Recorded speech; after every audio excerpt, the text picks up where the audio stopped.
Hi everyone, so today I'm going to walk through a part of the 3.1 Physics Practical Investigation. This will be a series where I complete a whole practical of the mock that we just did to hopefully help you better understand what is required and what to look out for in terms of losing marks and making obvious mistakes. So this will probably be a 3-part series. I'll probably do 3 or 4 videos. Each will go through different parts of the investigation. So in this video, I aim to get up to maybe about here on the schedule, up to the uncertainties, and then the rest will be in another video. So let's just get started. So the first thing is the aim of the investigation. It is very straightforward. They will provide you with this, so you can just copy and paste it from the instructions. It's right here, as you can see. So that's the first part.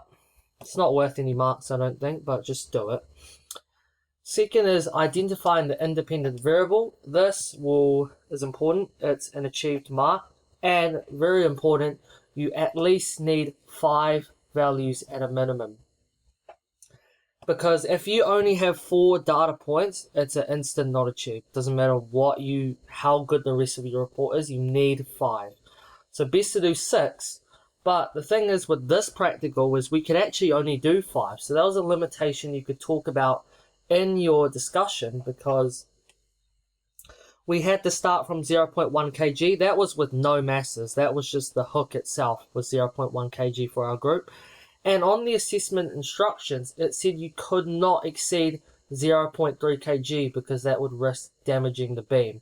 So our range, because each bob was only 0.05 kgs, we could only have 5 independent variable slots. So that was a limitation, which I talked about in my discussion and in some of it in here as well. The dependent variable is what you're always measuring. So in this case, it was the time period and oscillations. And I just talked about how it was measured using a stopwatch by timing 5 oscillations and then dividing the total time by 5 to get the period of 1 oscillation. Now the controlled variables are pretty straightforward, especially the first controlled variable was the length, which is also in the equation. It was L. So it was the length of the beam that was extending past the clamp, so the bit that was hanging over the table. And you just need to justify why you need to keep it controlled. I'm pretty sure that is a merit requirement. You do need to actually talk about how to keep it controlled, or else you won't be able to get merit. And then also talking about the other constant in the equation, which is EI, which is like the flexibility of the wood, and talking about why we needed to keep that the same. So accuracy improving techniques, obviously there's some pretty obvious ones, especially timing multiple oscillations, which reduces, unwanted uncertainties caused by stopwatch reaction errors, and also repeat and average, doing 3 trials, and then this would reduce the effect of random errors and outliers. So talking about that and linking it to the accuracy and some other ones. Okay, here is probably one of the most important ones here. So this is the data table, right? We've got our independent variable here, obviously, and then we've got our dependent variable here, which is time period. So you are required for merit to calculate the uncertainties, if you see here, stated for one of the variables, but you need to correctly process for one of the variables to get the merit.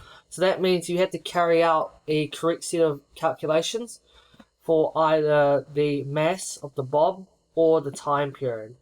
So, which I've demonstrated here.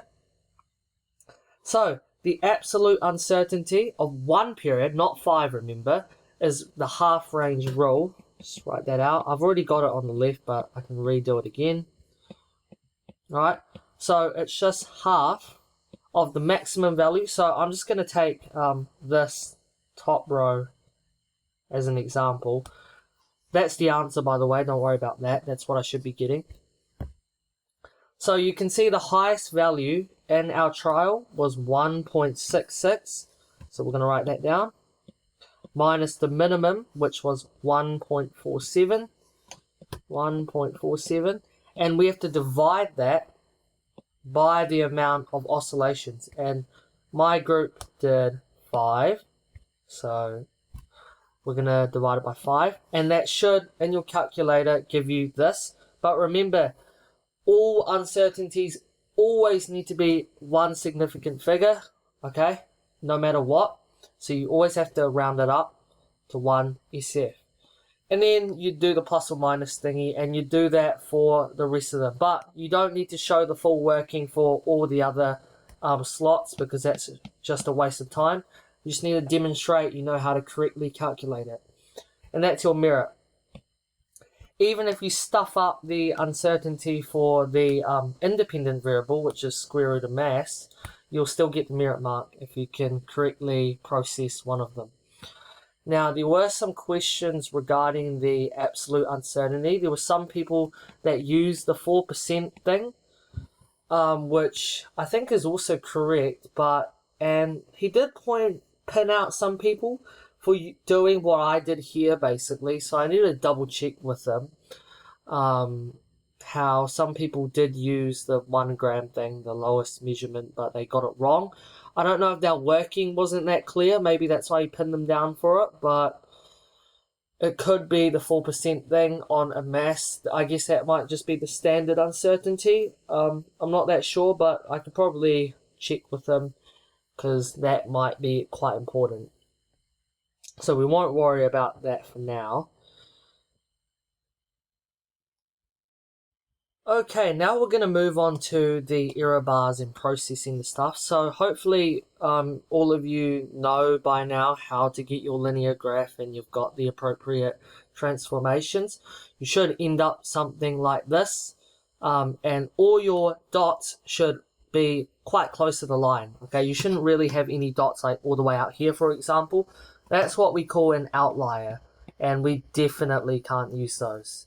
Okay, so no outliers to be used. That's why it's important you do 6 independent variable things, not 5, but as I said before, for this practical we were limited to 5. So yeah, it was quite risky, because if we only had 4 suitable points, it wouldn't be a pass. Right, so the first thing we need to do is draw our error bars. So first of all, I need to find out how big roughly 1 square is. So I'm going to take this number here and divide it by the amount of squares I see. So we've got here 1, 2, 3, 4, 5, and that's like 6, but this like bottom square is also like slightly smaller. So I'm just going to pretend that's 6 squares. 0.1 divided by 6, and that gives me 0.016 dot dot. So one of my squares is roughly, oh, sorry about that, just had a crash of document. Anyway, so that was the approximate size of 1 square, what we just found. Now what we need to do is also, I'm just going to state something really quick, and I'm going to write here. Okay, now going back, and I'm going to state here that I'm not going to draw one of the axes error bars, because it's too small to be appropriate. So I just need to state x-axis error bars are 2.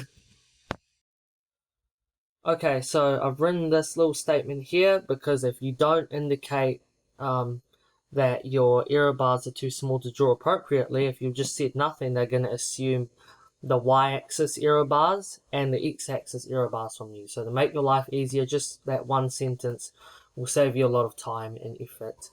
Okay, now because we're doing our y-axis, so our dependent variable, so the t, we need to go back and check what our uncertainties for those are. So we go back to here. You go back to our data table, and it's these values that we're interested in. So my first point is plus or minus 0.02. So we go back to our graphing table and we go to this first point here.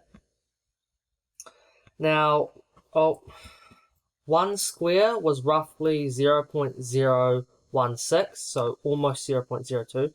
So we need to draw it from the center of the circle. That's going to be around, I would say, like here. So I'm going to draw it outwards to there. Just make that clear. Okay. And the next one was 0.02 again.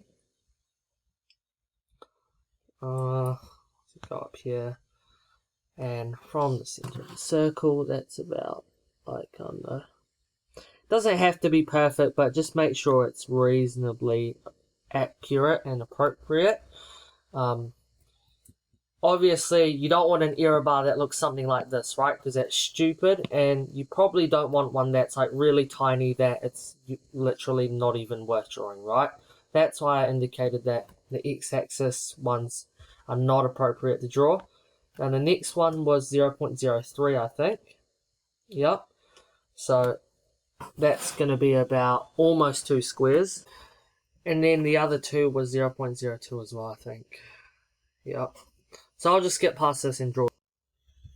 Okay, I finally drew all my error bars. The program was just moving around a lot, so it took a while. So remember the error line, there's 3 things that you need to make sure it does.